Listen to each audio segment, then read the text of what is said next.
5 countries, multi-billion dollar deals. And almost nobody is talking about how this tour could impact India's economy for the next 10 years. इस video में हम 3 चीजों के बारे में बात करेंगे। हर कंट्री में एग्जैक्टली क्या डिस्कस हुआ, क्या डील्स साइन हुई और इंडिया को क्या-क्या बेनिफिट्स मिलेंगे। The first country visit was UAE. PM Modi ने अपना टूर यूएई से स्टार्ट किया।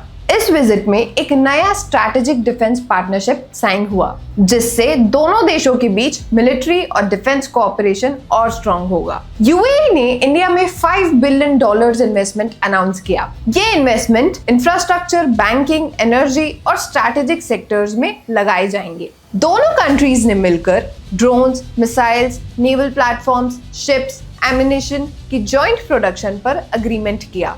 इंडिया और यूएई ने एनर्जी सिक्योरिटी कोऑपरेशन को भी स्ट्रेंथन किया। Long term crude oil supply, LNG supply और इंडिया के स्ट्रेटेजिक पेट्रोलियम रिजर्व्स को एक्सपैंड करना। यूएई की Abu Dhabi national oil company India के स्ट्रेटेजिक पेट्रोलियम रिजर्व में अपना क्रूड स्टोरेज कैपेसिटी बढ़ाने पर काम करेगी। टारगेट है around 30 million barrels of crude oil. India की centre for development of advanced computing और यूएई की G42 कंपनी ने मिलकर एआई और सुपर कंप्यूटिंग कोलैबोरेशन के लिए अग्रीमेंट साइन किया, जिसमें एक advanced 8 exaflop super computer cluster develop किया जाएगा। साथ ही इंडिया और यूएई का टारगेट है 2032 ईयर तक इस ट्रेड को $200 बिलियन तक ले जाना।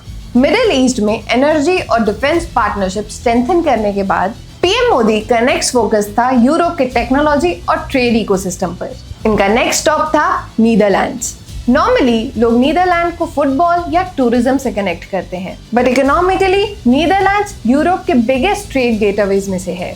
पीएम मोदी के इस नीदरलैंड विजिट में टोटल 17 स्ट्रैटेजिक अग्रीमेंट्स और एमओयू साइन हुए, जो defence, technology, green energy, trade और मोबिलिटी जैसे सेक्टर्स को कवर करते हैं। टाटा इलेक्ट्रॉनिक्स और डच टेक जायंट ASML के बीच इंडिया के पहले कमर्शियल सेमीकंडक्टर फैब के लिए मेजर पार्टनरशिप साइन हुई। Under this agreement ASML India को एडवांस्ड लिथोग्राफी टेक्नोलॉजी प्रोवाइड करेगा, जो गुजरात के ढोलेरा सेमीकंडक्टर प्रोजेक्ट में यूज होगी।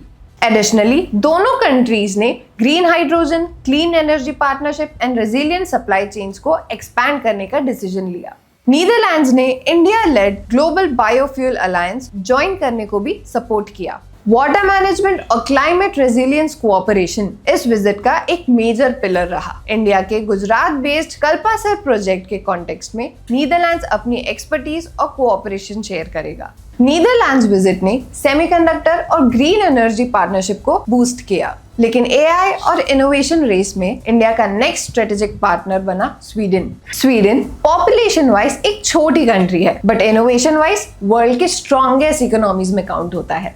वॉल्वो, एरिक्सन, आइकिया, स्पॉटिफाई जैसी ग्लोबल रिकॉग्नाइज्ड कंपनीज इसी कंट्री से निकली है और इसीलिए इंडिया के लिए स्वीडन इंपॉर्टेंट है। पीएम ने स्वीडन विजिट के दौरान एआई इनोवेशन पे काफी फोकस किया, क्योंकि इंडिया का एम क्लियर है, एआई रेस में सिर्फ कंज्यूमर नहीं, क्रिएटर बनना। दोनों कंट्रीज ने India Sweden joint action plan 2026 to 2030 adopt किया, जिसमें green transition, emerging technologies, trade, security, climate action, innovation पर फोकस रखा गया। स्वीडन ने ऑफिशियली इंडिया के शुक्रयान वीनस मिशन ज्वाइन करने का अग्रीमेंट साइन किया। It also supported India's permanent membership in a reformed UN Security Council.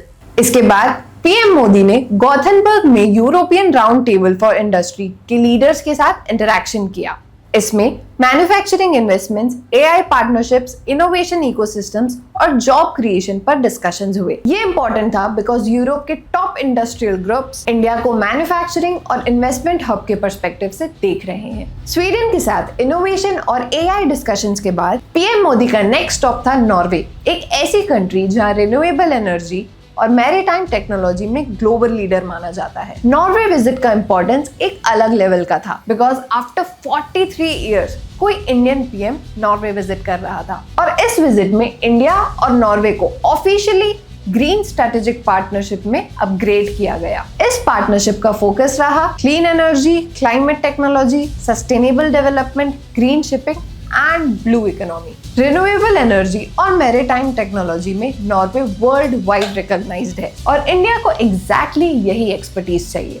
India और Norway ने एक outer space cooperation agreement sign किया। ISRO is increasingly building global partnerships और ये उस डायरेक्शन का एक और स्टेप है। हेल्थ केयर और एडवांस टेक्नोलॉजी सेक्टर्स में भी एग्रीमेंट साइन हुए। साथ ही इंडिया और नॉर्वे ने एक triangular development cooperation agreement sign किया जिसका मेन एम होगा ग्लोबल साउथ कंट्रीज में ह्यूमन डेवलपमेंट प्रोजेक्ट्स को सपोर्ट करना। नॉर्वे ने officially India led Indo Pacific oceans initiative join करने का डिसीजन भी लिया। इन सब के अलावा पीएम मोदी ने थर्ड इंडिया नॉर्डिक समिट भी अटेंड की जिसमें green tech, 6G research, STEM collaboration, blue economy, Arctic cooperation को एक्सपैंड करने पर एग्रीमेंट हुआ। इंडिया और नॉर्डिक कंट्रीज ने स्टूडेंट्स, रिसर्चर्स, स्किल्ड प्रोफेशनल्स के ईजियर मोबिलिटी पर भी फोकस किया। नॉर्वे विजिट सिर्फ डिप्लोमेसी नहीं थी, ये इंडिया के long term green transition goals के पर्सपेक्टिव से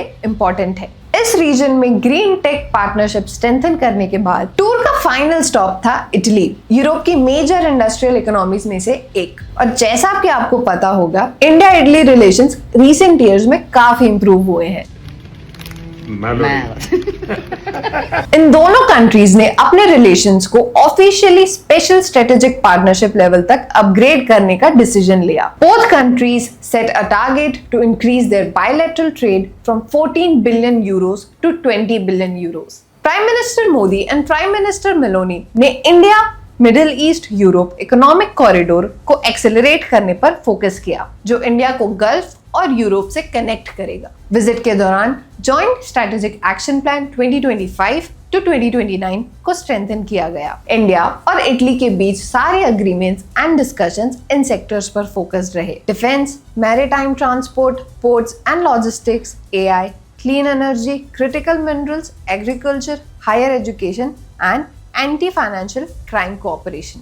पीएम मोदी ने रोम में food and agriculture organisation headquarters भी विजिट किया और ग्लोबल फूड सिक्योरिटी पर इंडिया का कमिटमेंट हाईलाइट किया। दोनों कंट्रीज ने India EU free trade agreement को सपोर्ट किया। EU इंडिया FTA ट्रेड को world's largest free trade zone बताया जा रहा है जो नियरली 2 बिलियन पीपल और 25% ग्लोबल GDP कवर करेगा। अगर हम पूरा टूर एक साथ देखें तो एक क्लियर पैटर्न नजर आता है। इंडिया इन 5 मेजर एरियाज पर एग्रेसिवली फोकस कर रहा है। That is energy security, green energy transition, defence and strategic partnerships, technology and AI and global positioning. अगर हम इन सारी विजिट्स को इंडिविजुअल नहीं एक बिगर पर्सपेक्टिव से देखें तो इंडिया की लॉन्ग टर्म स्ट्रैटेजी काफी क्लियरली समझ आती है। अब रियल क्वेश्चन ये नहीं है कि डील्स साइन हुई या नहीं, रियल क्वेश्चन ये है कि ये कितना फास्ट एग्जीक्यूट होगा और इंडिया इन पार्टनरशिप्स को